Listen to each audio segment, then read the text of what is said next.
માટેની જે કાર્યવાહી છે એની સામે રોષ છે સર, શું કહેશો આને લઈને આપ?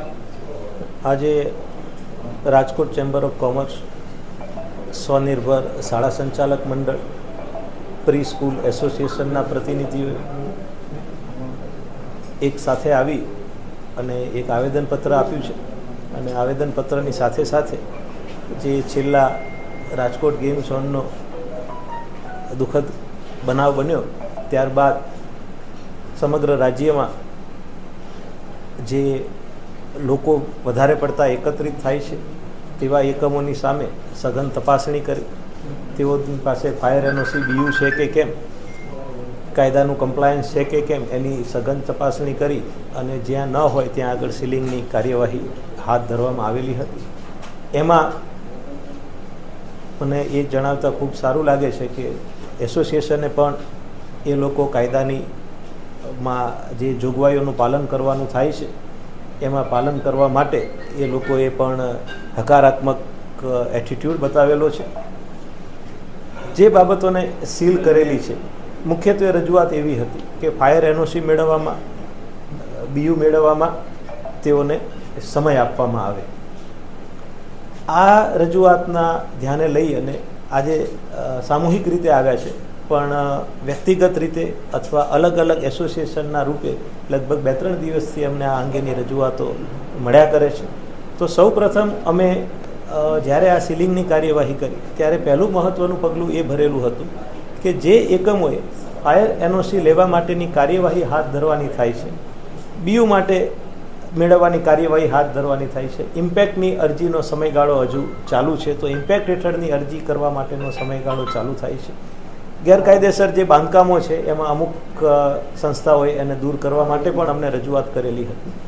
તો પહેલાં આપણે એમને આવી કાર્યવાહી કરવા માટે લગાડવામાં આવેલા સીલ ખોલવાનો નિર્ણય લીધેલો છે અને એના અનુસંધાને લગભગ 200 થી 250 જેટલા એકમોને આપણે સીલ પણ ખોલી આપેલા છે.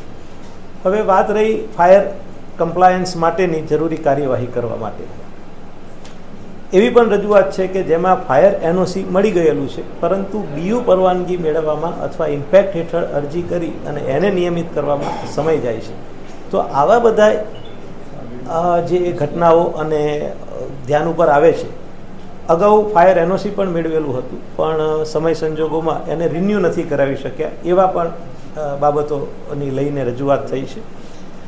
અમે સમગ્ર રાજ્યના જે મહત્ત્વના કોર્પોરેશન છે, મ્યુનિસિપલ કોર્પોરેશન, એની સાથે હું પણ સંપર્કમાં છું સતત, અને દરેક કોર્પોરેશનમાં આવી રજૂઆતને મળ્યા બાદ જે અલગ અલગ પ્રકારની પરિસ્થિતિઓ પ્રવર્તે છે એ પરિસ્થિતિની અંદર હવેના પછીના સમયગાળામાં કાયદેસરતા દરેક એકમો મેળવે એના માટેની વિવિધ કાર્યપદ્ધતિઓ, એક એસઓપી બનાવવાનું એક અમે વિચારી રહેલા છીએ.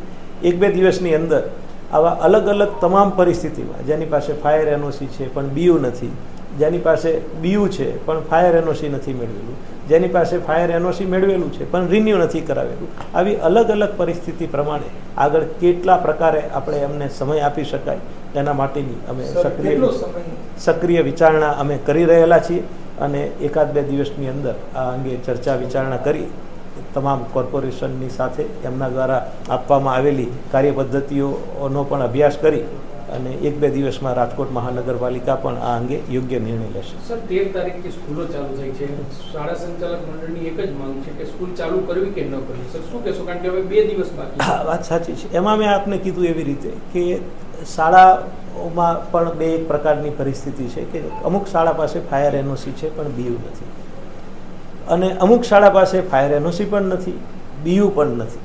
એટલે આવી અલગ અલગ જે કેટેગરી છે એ અલગ અલગ કેટેગરી પ્રમાણે અલગ અલગ પ્રકારનો આપણે કાર્યપદ્ધતિ અમારે અપનાવવાની થશે. 1-8 દિવસની અંદર અમે આ યોગ્ય નિર્ણય લઈ અને જાણ કરીશું કે જેની પાસે ફાયર એનઓસી છે તો એને બીયુ માટે કેટલા દિવસનો અમે સમય આપવા માગીએ છીએ, જેની પાસે ફાયર એનઓસી નથી તો એમાં સમય આપી શકાય કે ન આપી શકાય એની પણ માગણી કરી, ચકાસણી કરી અને અમે નિર્ણય લઈશું.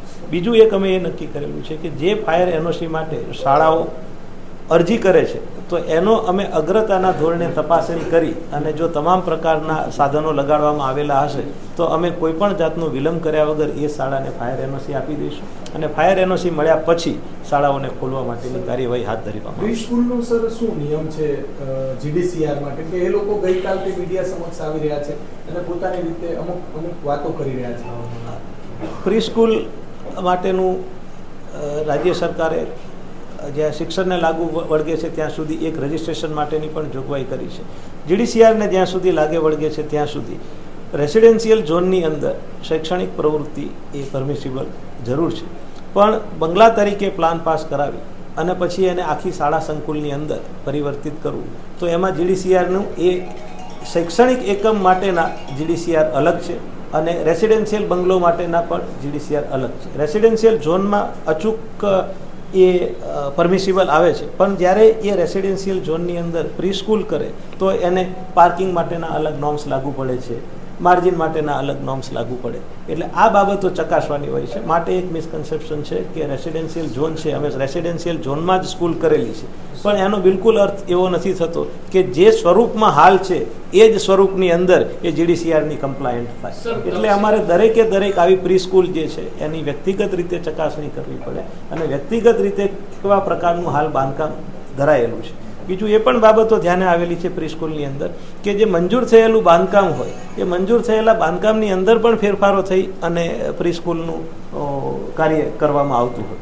એટલે આ બધી જ બાબતોને એક કિસ્સામાં તપાસી અને કિસ્સાવાર નિર્ણય લેવાનો થાય. આમાં એક કોઈ જનરલાઇઝ નિર્ણય ન લઈ શકાય, કારણ કે દરેક એકમો માટે પરિસ્થિતિ અલગ અલગ છે. સર, તક્ષશિલા કાંઠી ત્યારે પણ આ શાળા કોલેજો જે ક્લાસીસ છે ત્યાં બધી ફાયરની તપાસ થઈ જ હતી સર રાજકોટ. તેમ છતાં અત્યારે જે 100 થી વધારે સ્કૂલોમાં આ નિયમોનું પાલન નથી થયું. એટલે આ વખતે પણ કડક કાર્યવાહી થશે કે કારણ કે દર વખતે શાળા સંચાલક બાહેધરી લઈ અને પછી કોઈ કાર્યવાહી પછી કઈ કરતા નથી, કોઈને કોર્પોરેશન જોવા નથી જતું. સર, એમાં એક બીજો સવાલ છે કે જે ડોમ છે એ આજે પણ એમનેમ છે. આની પહેલા પણ તમારા પહેલાના જે કમિશનરો છે એમને પણ તાકીદ કરેલી છે. જે ડોમ છે એ આજે પણ 50 જેટલી સ્કૂલો છે એની અંદર એમનેમ જોવા મળે છે, કોઈ ઉતાર્યા નથી. એક બાજુ આપ કડક કાર્યવાહીની વાત કરો છો અને બીજી બાજુ જે રજૂઆત કરેલી છે કે એમાં સમય આપવાની વાત કરો છો. બંને બાબતો કાર્યવાહી નિયમ અનુસારની કાર્યવાહી થશે. 2 દિવસ છે વેકેશન ખુલવાનું. અમે એસઓપી લઈ અને આવીશું 2 દિવસ. અમારો તો મુદ્દો એ છે સર કે નિયમો કે તક્ષશિલા વખતે પણ આ તમામ લોકો બાહેધરી આપી હતી ને કોર્પોરેશને મોટું મન રાખીને એને ખોલી દેવામાં આવ્યા હતા. તો પછી કોર્પોરેશનની જવાબદારી છે ને સર કે પાછું રીચેકિંગ કરવામાં આવે. બિલકુલ. એટલે એ જે બાહેધરી આપ્યા પછી બાહેધરી મુજબનો અમલ થાય છે કે કેમ એ ચોક્કસ આ વખતે કોર્પોરેશનની ચકાસણી કરશે અને નિયમ અનુસાર એટલે બંને જીડીસીઆર અને ફાયરના કાયદાનું કમ્પ્લાયન્સ હશે ત્યારબાદ જ એને કાયમી રીતે વપરાશ કરવા દેવા માટે આપણે નિયમ લઈશું. જ્યારે